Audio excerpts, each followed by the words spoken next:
Talk to riches, लेखक पराग पारेख। अध्याय 6, निर्णय पक्षाघात और बंदोबस्ती प्रभाव। रूपेश एक व्यापारी जो कि सतीश एक पोर्टफोलियो मैनेजर से मिलने आया है। रूपेश, मैं एक व्यापारी हूँ। मुझे अपने पिता से विभिन्न शेयरों का एक पोर्टफोलियो मिला है। वह एक निवेशक थे और 5 साल पहले उनकी मृत्यु हो गई। मैं हमेशा अपने पोर्टफोलियो को संभालने में पेशेवर मदद चाहता हूँ क्योंकि मुझे स्टॉक के बारे में कुछ भी नहीं पता है और मेरा खुद का व्यवसाय मुझे व्यस्त रखता है। सतीश, मुझे आपके लिए एक अच्छा पोर्टफोलियो बनाने में खुशी होगी। मैं पिछले 20 वर्षों से इस पेशे में हूँ और कई उच्च नेटवर्थ व्यक्ति हैं जो मेरे ग्राहकों के रूप में काम करते हैं। क्या मुझे आपकी स्टॉक सूची मिल सकती है? रूपेश, ये रही।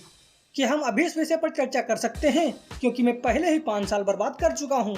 सतीश, मैं एक नज़र में देख सकता हूँ कि यह एक बहुत बड़ा पोर्टफोलियो है और उद्योग के वजन को संतुलित करने के लिए इसे बड़े बदलाव की आवश्यकता है। कई शेयरों को बेचना होगा क्योंकि वे व्यवहार्य नहीं हैं। कि आपने अपने पिता की मृत्यु के तुरंत बाद पोर्टफोलियो में कुछ भी नहीं किया, इसलिए आप इतने सारे कबाड़ शेयरों के साथ दुखी नहीं हुए होंगे। चूंकि हमें जल्दी से कार्य करने की आवश्यकता है, इसलिए मैं इस सीट पर अपनी टिप्पणी डालूंगा। रूपेश, ओह, स्थिति की तत्कालिकता को समझने और इस पर तुरंत काम करने के लिए बहुत बहुत धन्यवाद। मैं क्रम में सब कुछ प्राप्त करूंगा और परसों आपसे मिलूंगा। सतीश, यह संभव नहीं है क्योंकि मैं बेहद व्यस्त हूँ। अगले सप्ताह की योजना है। रूपेश, सतीश, तुम तत्कालिकता जानते हो, इसलिए मेरे लिए कुछ समय बचा लो। मैं अपना कार्यक्रम समायोजित करूंगा। सतीश, शाम 4 बजे तुम्हारे साथ ठीक है? रूपेश, एकदम सही है।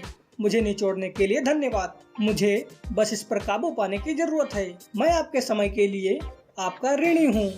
वे निर्धारित समय पर मिलते हैं। रूपेश, मैंने कुछ होमवर्क किया और मेरे कुछ सवाल हैं। सतीश, कृपया आगे बढ़ें। मैं आपके सभी संदेहों को स्पष्ट करूंगा। बैठक 1 घंटे तक चलती है। शुरुआत में रूपेश के प्रश्न समान हैं, लेकिन सतीश धीरज रखता है और अपने सभी संदेहों को स्पष्ट करता है। बैठक कुछ दिनों के बाद रूपेश की नियुक्ति के साथ समाप्त होती है। रूपेश, आपके समय के लिए एक बार फिर धन्यवाद। आप जानते हैं कि यह मेरे लिए कितना जरूरी है, इसलिए अंतिम रूप देने से पहले मैं अपनी पत्नी को साथ लाया ताकि वह भी सब कुछ स्पष्ट कर सके। मेरी पत्नी मीना से मिले। सतीश, आपसे मिलकर अच्छा लगा। अब मैं आपके लिए क्या कर सकता हूँ? मुझे आशा है कि आपके पति ने आपको सब कुछ समझाया है। अगर आपके पास कोई सवाल है तो पूछने में संकोच ना करें। मीना, मैं सिर्फ गृहिणी हूँ, मुझे निवेश की समझ नहीं है। मेरी पति ने जोर देकर कहा कि मैं आपके साथ कुछ व्यवसाय को अंतिम रूप देना चाहती हूँ। उन्होंने मुझे बताया कि आप अपने क्षेत्र के विशेषज्ञ हैं और उन्होंने आप पर बहुत भरोसा किया है। मुझे खुशी है कि आखिरकार 5 साल बाद उन्होंने फैसला लिया है। रूपेश, हाँ, मुझे खुशी है कि मैं सही पोर्टफोलियो मैनेजर से मिला हूँ। अब औपचारिकताओं को पूरा करने और कार्रवाई करने के लिए क्या हम कल मिलेंगे?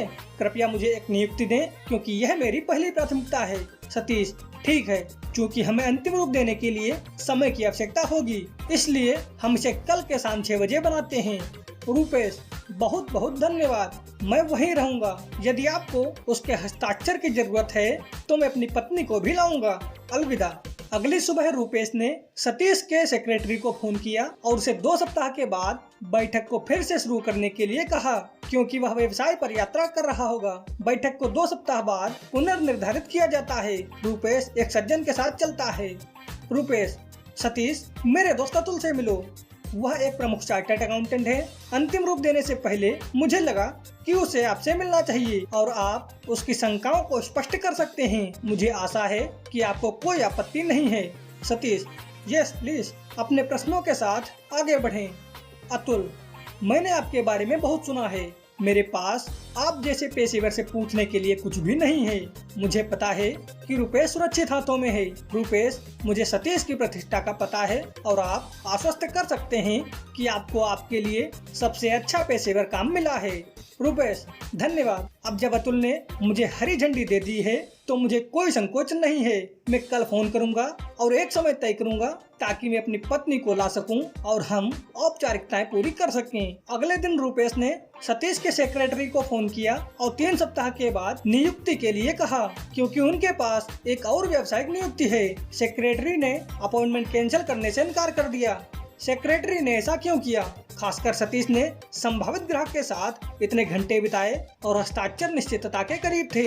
रूपेश के व्यवहार से आप क्या समझते हैं? वह अपने फैसले को स्थगित क्यों कर रहा था? रूपेश निर्णय पक्षाघात से पीड़ित है।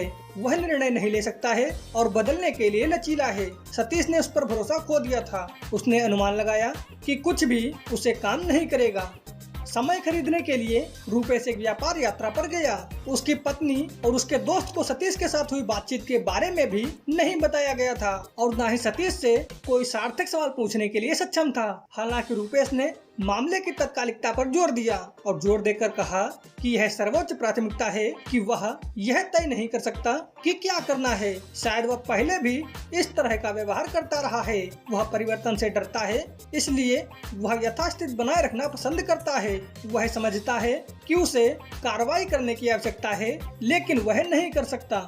नुकसान का प्रतिक्षेप और डूबने की लागत हमें डूबने के लिए प्रेरित कर सकती है, या जैसा कि संभावना सिद्धांत बताते हैं, इससे बचने या देरी करने के लिए कई अन्य कारकों जैसे कि अफसोस और प्रतिरोध के परिवर्तन के डर से नुकसान का एक साथ होना निर्णय पक्षाघात या यथास्थिति में योगदान कर सकता है। यह घटना निवेश के विकल्प को चुनने से लेकर घर खरीदने तक और जीवन के कई क्षेत्रों में हमें प्रभावित करती है। एक बार जब आप खेलने में जटिल ताकतों से परिचित हो जाते हैं तो आप समझ जाएंगे कि पसंद और बदलाव इतना डराने वाले क्यों हो सकते हैं। वित्तीय निर्णयों में निर्णय पक्षाघात का एक महत्वपूर्ण परिणाम यह है कि अलग अलग खरीद से आप अवसर चूक सकते हैं या कीमतों में वृद्धि का जोखिम उठा सकते हैं। कल्पना कीजिए कि बिक्री के लिए एक बहुत अच्छा घर है। आप इसे पसंद करते हैं क्योंकि यह आपकी सभी आवश्यकताओं के अनुरूप है और कीमत सही लगती है, लेकिन आप कुछ और घरों को देखने का फैसला नहीं कर सकते। कई विकल्पों के साथ एक निर्णय मुश्किल है। जैसे ही समय बीतता है, एक और बोलीदाता फ्राई में प्रवेश करता है और आप अवसर खो देते हैं। निर्णय पक्षाघात के कारण आपने घर को खो दिया है। आपने कितनी बार एक शेयर को ऊपर नहीं देखा है और अफसोस है कि आपने इसे तब नहीं खरीदा जब आप बहुत कम कीमत पर खरीद सकते थे, या कीमतों को दुर्घटनाग्रस्त होने से पहले बेचने की पेशेवर सलाह के बावजूद आपने मौका गंवा दिया क्योंकि आप समय पर निर्णय नहीं ले पाए। अधिकांश बार चूक गए अवसर उचित समय पर निर्णय लेने में हमारी असमर्थता का परिणाम होते हैं। आज पूंजी बाजार में बड़ी संख्या में निवेश के विकल्प उपलब्ध हैं। स्टॉक एक्सचेंज में सूचीबद्ध 7000 से अधिक शेयरों के साथ और विभिन्न निवेश विकल्प निर्णय लेने वाले म्यूचुअल फंडों की एक बैटरी जो बहुत कठिन हो जाती है। टेकिंग डिसीजंस यानी फैसले लेना। हमें यह समझना होगा कि निर्णय ना लेना भी एक निर्णय है। जब हम कोई निर्णय लेते हैं तो हम खुद को वर्तमान सुविधा क्षेत्र से स्थानांतरित करने के लिए बदलाव देते हैं। एक बार हम ऐसा करते हैं कि हमारे पास सही या गलत होने का 50-50 मौका है। यदि हम निर्णय नहीं लेने का निर्णय लेते हैं तो हम सही होने के अवसर से चूक जाते हैं। निरंतर परिवर्तन के समय में एक स्थिति बनाए रखना निश्चित रूप से असुविधाजनक है। निर्णय पक्षाघात को देखने का एक और तरीका यह है कि यह परिवर्तन का विरोध करने की एक प्राकृतिक मानव प्रवृत्ति है। हम किस कारण से निर्णय नहीं लेते हैं? नंबर 1, गलत होने का डर। नंबर 2, खोने की संभावना। नंबर 3, मूर्ख दिखने से बचने के लिए। नंबर 4, जोखिम लेने की अनिच्छा। ये सभी हमारे मनोवैज्ञानिक और संज्ञानात्मक दोषों के कारण होते हैं। इनमें से सबसे अधिक नुकसान मानव प्रकृति का नुकसान और अभिमानी है। इसके साथ ही पश्चाताप और विश्वास की दृढ़ता जैसे विधर्मी भी हमारे मानसिक श्रृंगार में एक महत्वपूर्ण भूमिका निभाते हैं। निम्नलिखित उदाहरण लें। आपको अपने अमीर चाचा से 50 लाख रुपए विरासत में मिले और आप उसे निवेश करना चाहते हैं। आप अपनी पसंद और जरूरतों के अनुसार स्टॉक, बॉन्ड्स, बैंक डिपॉजिट्स आदि खरीदते हैं। यह सरल है कि आपके पास पैसा है और आप संपत्ति भर में आवंटित कर रहे हैं। लेकिन अगर आपको 50 लाख रुपए के शेयरों का एक पोर्टफोलियो विरासत में मिला हो तो आप क्या करेंगे? आपको कई विकल्प बनाने की जरूरत है। आप पोर्टफोलियो में शेयरों को बेच सकते हैं और विभिन्न शेयरों या कुछ बॉन्डों आदि के द्वारा या आप पोर्टफोलियो को छोड़ सकते हैं, जैसा कि यह है।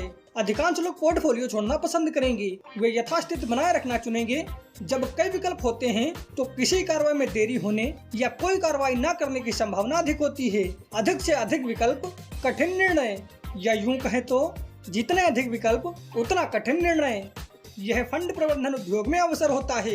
एक नया फंड मैनेजर एक म्यूचुअल फंड का प्रभार लेता है। फंड ने पिछले फंड मैनेजर के नेतृत्व में अच्छा प्रदर्शन किया है। नए फंड मैनेजर के हाथ में एक मुश्किल काम है। उसके पास कई विकल्प हैं। वह पोर्टफोलियो को पहले महीने के लिए छोड़ सकता है या अपने स्वयं के चुनने के शेयरों के साथ पोर्टफोलियो को सुधार सकता है या पोर्टफोलियो के भार को बदल सकता है या इसे एक आक्रामक स्पर्श दे सकता है या किसी अन्य विकल्प को अपना सकता है। ज्यादातर मामलों में फंड मैनेजर पहला विकल्प अपनाएंगे, लेकिन चूंकि उनका काम निर्णायक रूप से कार्य करना है, इसलिए उन्हें यह महसूस करना चाहिए कि उनके प्रदर्शन को फंड में शामिल होने और विरासत प्राप्त करने के उस दिन से आंका जाएगा। हालांकि वह अपने पूर्ववर्तियों के प्रदर्शन के बेंचमार्किंग ट्रैप में भी गिर सकता है और इस प्रकार पक्षाघात और यथास्थिति के निर्णय का शिकार हो सकता है। निवेश और निर्णय पक्षाघात। निर्णय पक्षाघात वित्तीय मामलों में महत्वपूर्ण भूमिका निभाता है, खासकर जब आप शेयर बाजारों में काम कर रहे होते हैं। शेयर बाजारों की अस्थिरता विकृत मानव व्यवहार को भी जोड़ती है। ज्यादातर लोग कुछ नहीं करते या जैसा कि हम इसे कहते हैं यथास्थिति बनाए रखने में यहाँ काम पर निर्णय पक्षाघात के कुछ उदाहरण हैं। नंबर 1, IT बूम शेयरों के दौरान नई ऊंचाइयों पर पहुंच गया। यह 1 वर्ष से अधिक समय तक चला। टेक शेयरों में निवेश करने वाले अमीर बन गए। हम इससे कई फंड मैनेजर और क्लाइंट विचार करते हैं कि बाजार तर्कहीन था और तकनीकी शेयरों की कीमत अधिक थी। हालांकि हर कोई इस लहर की सवारी करना चाहता था, यह विश्वास कि वे तब बिकेंगे जब बाजार में नरमी आएगी। एक अग्रणी म्यूचुअल फंड के एक फंड मैनेजर ने भी बाजार के मूल्यांकन पर मेरी राय साझा की और कहा कि जब सवारी मुड़ती है तो वह बेच देता है। उनकी निधि का प्रौद्योगिकी क्षेत्र में वजन 80% था। जब बाजार गिरा तो वह एक बार में नीचे नहीं गया। खड़ी गिरावट आने से पहले यह क्रमिक था। वास्तव में फंड मैनेजर को बेच देना चाहिए था जब बाजार कमजोर होना शुरू हुआ। वह इस तरह की स्थिति का इंतजार कर रहे थे, फिर भी जब ऐसा करने का समय आया तो उन्होंने इसे नहीं बेचा। उन्हें निर्णय पक्षाघात का सामना करना पड़ा और इसलिए लाखों अन्य निवेशकों ने तकनीकी हलचल में अपनी किस्मत खो दी। यह लालच था जो उन्हें उस स्थिति में ले गया। अध्याय 4 में मैंने उस ग्राहक का उल्लेख किया है जिसने टेक सेक्टर में भारी मुनाफा कमाया है। मैंने लगातार उसे बेचने की सलाह दी थी।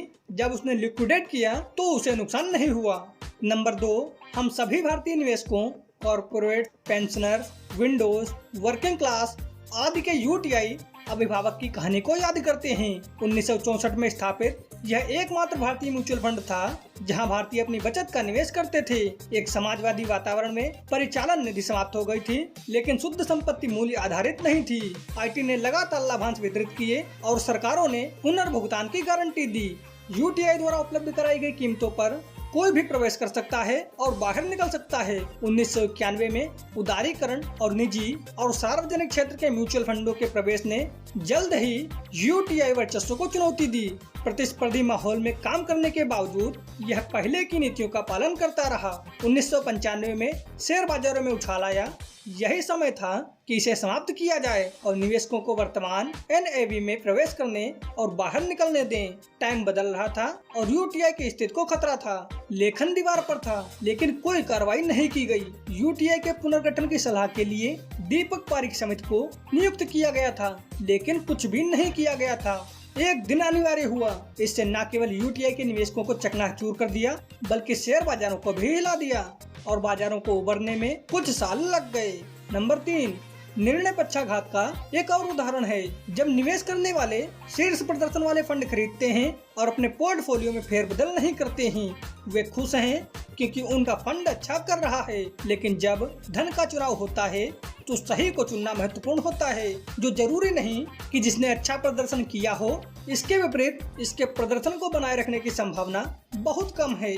परिभाषा के अनुसार म्यूचुअल फंड बाजार की पारस्परिकता को पकड़ता है, इसलिए आपको बुल फेसेस में फेरबदल करना चाहिए। निर्णय पक्षाघात अपने निवेश के फैसले में बाधा ना दें।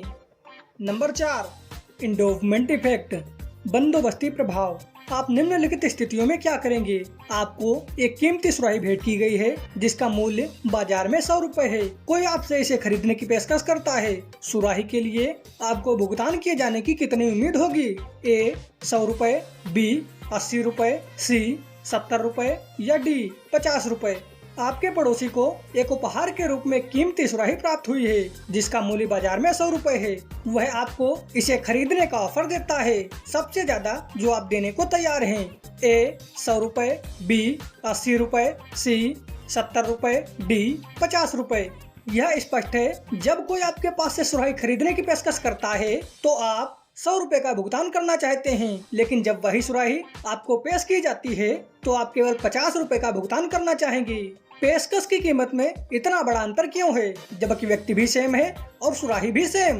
क्योंकि हम अनुभव करते हैं कि जो कुछ भी हमारे पास है वह दूसरे की तुलना में अधिक मूल्यवान है। जब कोई चीज हमारे अधिकार में आती है तो उसका मूल्य बढ़ जाता है, जो कि एक तरह से यह बताता है कि लोग क्यों बदलाव के लिए यथास्थिति पसंद करते हैं। परिचित के पक्ष में परिवर्तन से वे वर्तमान स्थिति के साथ खुशी व्यक्त करते हैं। यह सच है, कुछ करने या ना करने का निर्णय संदेह, भय या भ्रम जैसे अन्य कारकों के एक मेजबान से प्रभावित हो सकता है।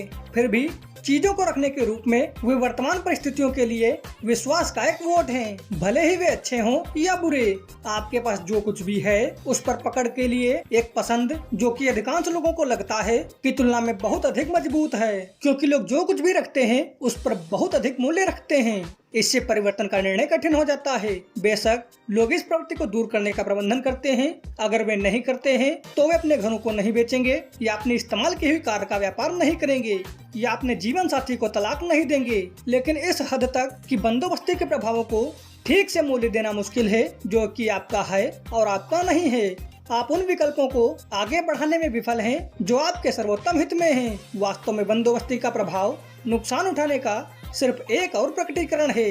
लोग तत्काल संतुष्टि पर बहुत अधिक जोर देते हैं और अवसर लागत पर बहुत कम मूल्य रखते हैं। इम्पैक्ट ऑफ एंडोवमेंट इफेक्ट यानी बंदोबस्ती का प्रभाव। बंदोबस्ती प्रभाव निवेश के लिए बहुत प्रासंगिक है। शेयर बाजार के प्रतिभागी, विश्लेषक, फंड मैनेजर और कंपनियां सभी एक समय या अन्य समय में बंदोबस्ती के शिकार हो जाते हैं। यहाँ एंडोवमेंट इफेक्ट के कुछ उदाहरण दिए गए हैं क्योंकि यह वास्तविक जीवन में चलते हैं। ओवर वैल्यूएशन वंस होल्डिंग यानी एक से अधिक मूल्य निर्धारण। गणेश, टाटा स्टील की कीमत क्या है? Broker, it is 298 rupees. Ganesh, 300 रुपए तक पहुंचने पर मुझे कॉल करें, मुझे बेचने की जरूरत है। कीमत 301 रुपए तक पहुंच जाती है। ब्रोकर, मूल्य 301 रुपए है, मुझे बेचना चाहिए। यह आपकी 300 रुपए की सीमा से 1 रुपए अधिक है। गणेश, नहीं, बाजार ऊपर जा रहा है, मैं 305 रुपए की कीमत का इंतजार करूंगा।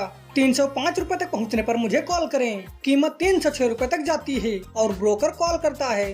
ब्रोकर, कीमत 306 रुपए है, मुझे क्या करना चाहिए? गणेश, रुको, जब यह 315 रुपए को छू जाए तो मुझसे भी मत पूछो, बस बेचो।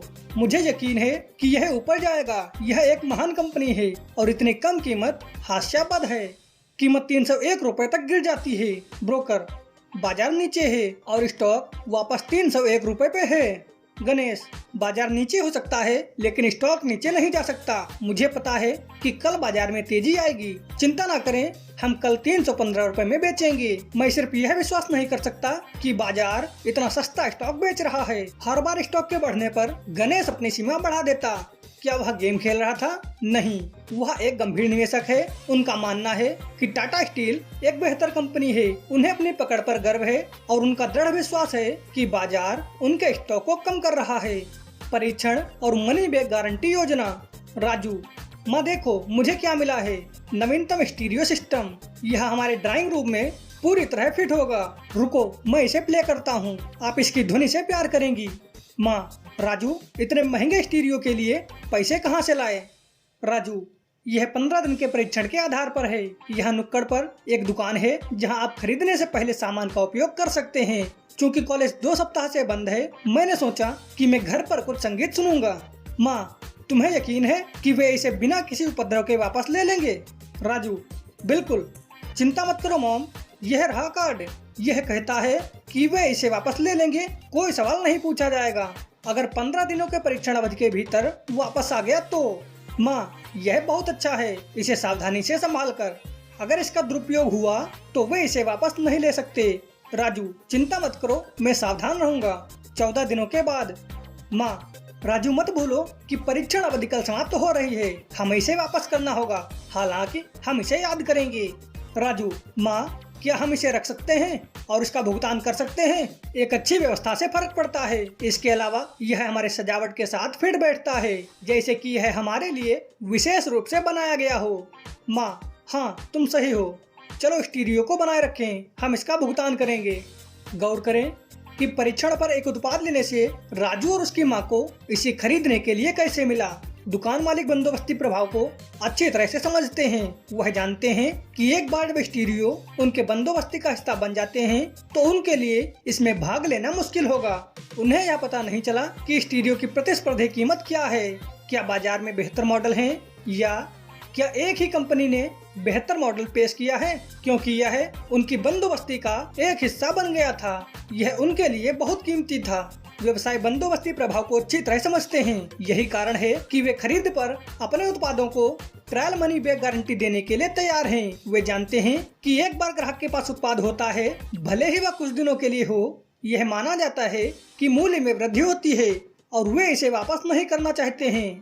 कंफर्मेशन ट्रैप्स यानी पुष्टि जाल। सुरेश, स्वाति मुझे खेद है कि मुझे आज शाम की तारीख रद्द करनी पड़ी।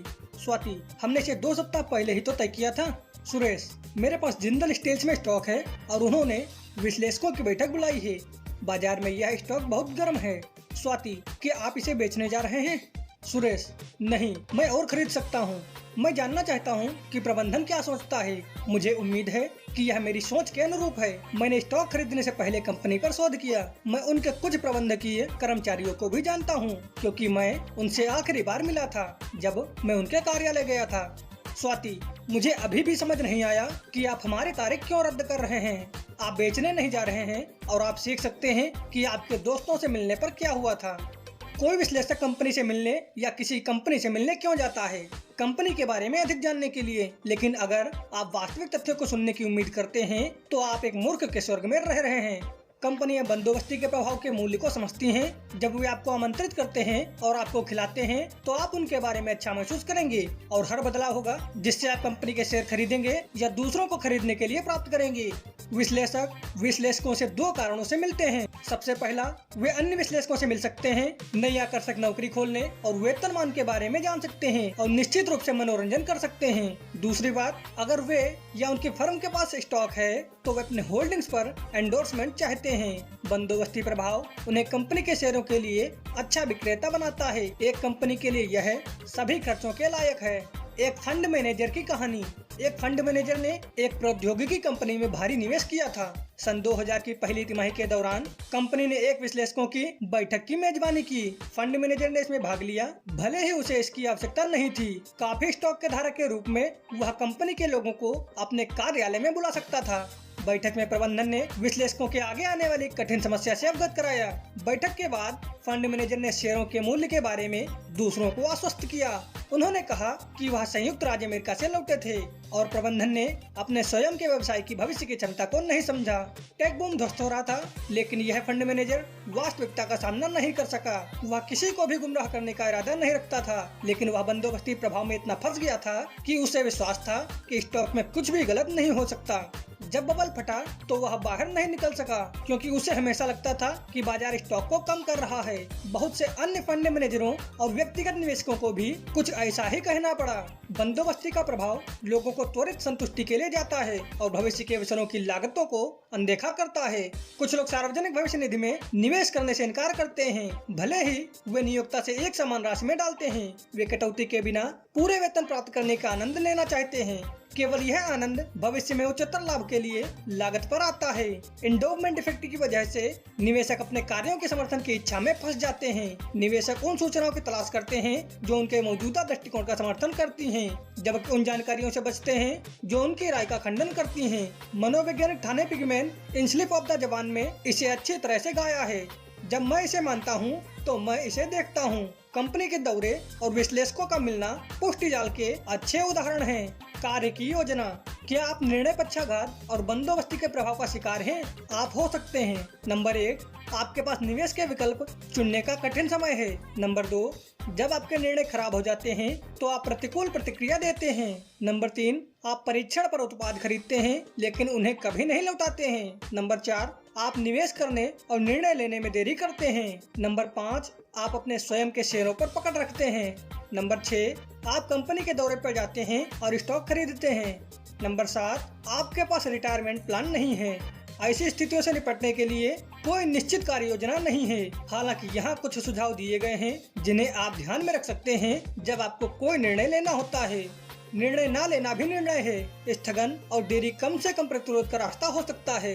निर्णय लेने का मतलब है अपने मौजूदा स्तर से आराम से दूर चले जाना। आपके पास सही होने का 50% मौका है और गलत होने का भी 50% मौका है। यदि आप स्थिति को पसंद करते हैं और कोई निर्णय नहीं लेते हैं तो आप बेहतर होने का 50% मौका खो देते हैं। निरंतर परिवर्तन के समय में यह आपके हित में नहीं हो सकता है कि आप अपने वर्तमान कंफर्ट मोड में शामिल हों। अवसर लागत पर विचार करें। आप मानते हैं कि शेयरों में निवेश एक जोखिम भरा निर्णय है। आप अपना पैसा बैंक जमा में रखना पसंद करते हैं, यह गलत नहीं है। लेकिन जब आप भविष्य में निवेश कर रहे शेयरों में निवेश करते हैं, मान लें कि जब आपके पास शेयरों में निवेश करने का अवसर नहीं था और कीमत बढ़ गई थी जब आप कर सकते थे, तो आपको मौका नहीं लेने का अफसोस होगा। जो लाभ प्राप्त होंगे उनकी कल्पना करने से आपको अपने प्रतिरोध को बदलने में मदद मिलेगी। अपने आप को ऑटो पायलट पर रखें। हर महीने शेयरों में निवेश के लिए एक निश्चित राशि निर्धारित करें। यह आपको बिना घबराए बुल और बियर की लहरों की सवारी करने में सक्षम करेगा। इसके विपरीत आप स्थिरता के साथ आने वाली ईर्ष्या का प्रबंधन करने में सक्षम होंगे। यदि आपके घर के बंधक की तरह व्यय निर्धारित किया है तो अपने बैंकरों को हर महीने आवश्यक भुगतान करने के लिए बाधित करें। यह आपको यह तय करने से मुक्त करेगा कि ऋण को चुकाना है या किसी और चीज पर पैसा खर्च करना है। संदर्भ का अपना फ्रेम बदलें। उदासीन अवस्था से निर्णय लेना, यह कैसे करना है? आप टाटा स्टील के शेयर रखते हैं और आपके मित्र की सलाह है कि आप इसे बेच दें और इसके बदले जिंदल आयरन एंड स्टील खरीदें। आप तय नहीं कर सकते कि क्या करना है। सबसे अच्छा तरीका यह कल्पना करना है कि आपके पास टाटा स्टील का कोई स्टॉक नहीं है, लेकिन आपके पास नकदी है जिसे आप निवेश कर सकते हैं। फिर आप टाटा स्टील और जिंदल के बीच का फैसला करते हैं। यदि आपकी पसंद टाटा स्टील है तो परिवर्तित ना करें, यदि पसंद जिंदल है तो आगे बढ़ें और स्विच करें। यह सरल लगता है और यह है। कठिन भाग यह पहचानना है कि समस्या के प्रति आपके दृष्टिकोण से आपके निर्णय में बाधा आ रही है। अपने स्टॉक से शादी ना करें। आय और धन बनाने के लिए निवेश किया जाता है। आपका लक्ष्य एक आराम स्तर से दूसरे स्तर पर जाना है और इसके लिए आपको अपनी विभिन्न आवश्यकताओं को पूरा करने के लिए विभिन्न निवेश वाहनों की आवश्यकता है। एक बार जब उन्होंने अपना काम पूरा कर लिया और आपको अपने लक्ष्य तक पहुंचने में मदद की तो आपको जाने देना होगा। आप उनके साथ हमेशा नहीं रहते। समझ लो कि कोई मुफ्त भोजन नहीं है। जब आप परीक्षण पर घर का सामान लेने जाते हैं, जब आप कंपनी के दौरे, विश्लेषकों की बैठक या बिक्री संवर्धन दलों के लिए आमंत्रित होते हैं, तो कृपया उन पर संदेह करें। अपने आप को ऐसे ऑफर के बारे में अच्छा महसूस करने की अनुमति ना दें। हमेशा पकड़ के लिए देखो। अलग होना और अपनी भावनाओं को अपने निर्णय लेने को नियंत्रित करने की अनुमति ना देना। चिंता पर डेल कार्नेगी प्रिंसिपल को लागू करें। जब हमें निर्णय लेना होता है तो हम परिणामों की चिंता करते हैं। भागने से पहले अपने आप से पूछें कि निर्णय लेने पर सबसे बुरा क्या हो सकता है। तो शायद आपका जवाब हो सकता है तथ्यों और स्थितियों का विश्लेषण। यह उतना बुरा नहीं हो सकता जितना आप सोचते हैं। सबसे बुरे के लिए तैयार रहें, फिर आगे बढ़ें और निर्णय लें। अब जब आप जानते हैं कि भावनाएं निर्णय लेने को कैसे प्रभावित करती हैं और आपको अपनी भावनाओं को नियंत्रित करने के लिए क्या करना चाहिए, तो विचार करें कि वास्तविकता से बचकर यदि आप खुद को धोखा देते हैं